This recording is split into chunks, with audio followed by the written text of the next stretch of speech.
Hi everybody, I'm here for another book review.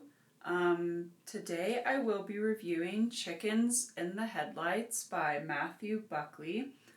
I was cleaning out some of my brother's stuff with him and we found this book and he thought it'd be funny if I reread it and actually book reviewed it. Because it'd probably be something, honestly, that I usually wouldn't read right now. And not because it isn't good, I actually liked it. It just seems like a book that as an adult I wouldn't pick up off the shelf at like a bookstore or the library. That being said, Chicken in the Headlights was funny. It's about a family of 7 brothers and their parents, of course, and it's just the adventures they have one summer with 7 boys. And I wouldn't say it was funny enough that I found myself laughing out loud, but I was definitely entertained.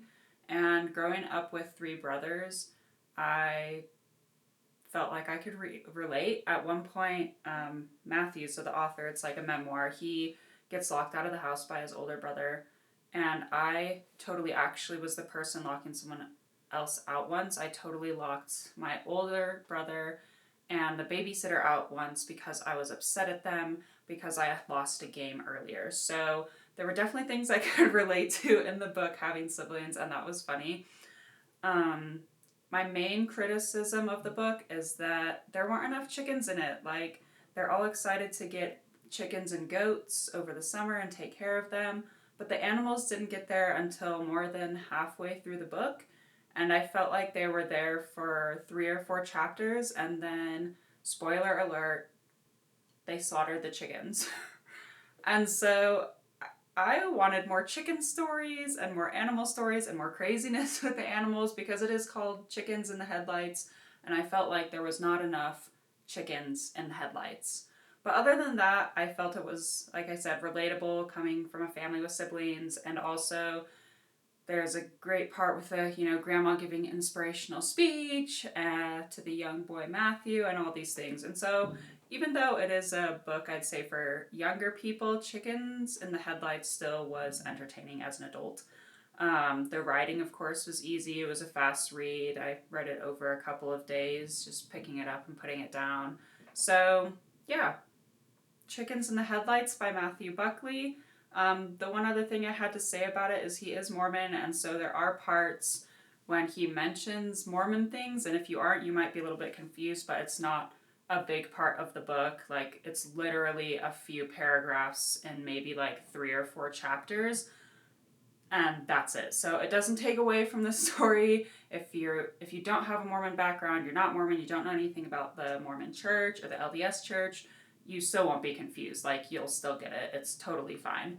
But just putting that out there.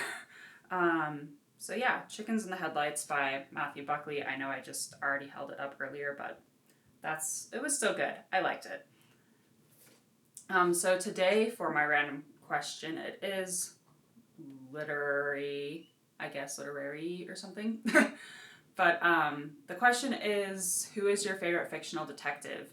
So I actually have 2, and I really can't decide between them. I know you're supposed to pick one for favorites, but I really can't decide.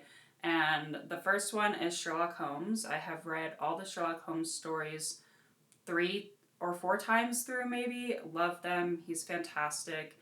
And I've seen a lot of adaptations too. My favorite adaptation of Sherlock Holmes is actually Jeremy Brett from the Granada TV series, if you're interested. And then my second favorite fictional detective, he's not literary, I mean, they might have written books afterwards, I don't know, is Columbo, played by Peter Falk. So he's just awesome and hilarious, and he bumbles about and pretends he doesn't know what's happening, but he totally does, and that's how he gets you. So those are my 2 favorite fictional detectives, Sherlock Holmes and Columbo. And I would encourage you to read the Sherlock Holmes stories because they're awesome, and also to watch Columbo. I like the original series. I think what ran from the 70s to the 80s. I haven't seen like the newer episodes, but all the original ones are fantastic, and they had many famous people in them. That was fun to see them all be murderers. So yeah, thank you for listening. Please like, comment, and subscribe, and I will try to get back to any questions you have. If you comment below with questions, I will try to get back to them. Thank you. Bye.